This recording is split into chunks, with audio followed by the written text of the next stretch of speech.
प्रदेशमधून एक मोठी बातमी आहे। आंध्र प्रदेशमधल्या कर्नूलमध्ये खासगी बसला आग लागली होती। या बसमध्ये 42 जण होते। 15 जणांना रुग्णालयामध्ये दाखल करण्यात आले, तर काही जणांचा मृत्यू झाल्याची भीती व्यक्त होते। सध्या आगीवर नियंत्रण मिळवण्यात आले। एका मोटारसायकलच्या धडकेनंतर आग लागल्याची माहिती आहे। आंध्र प्रदेशमधली ही घटना आहे। या घटनेमध्ये ही बस जळून पूर्णपणे खाक झाली आहे।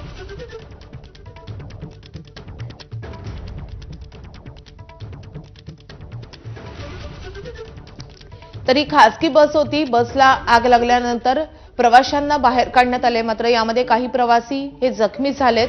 त्यांना आता रुग्णालयामध्ये दाखल करण्यात आले, मात्र काही प्रवाशांचा मृत्यू झाल्याची भीती देखील व्यक्त होती। आपण बघतोय या परिसरामध्ये धुरांचे लोट पसरलेले होते। आगीनंतर ही बस जळून पूर्णपणे खाक झाली आहे।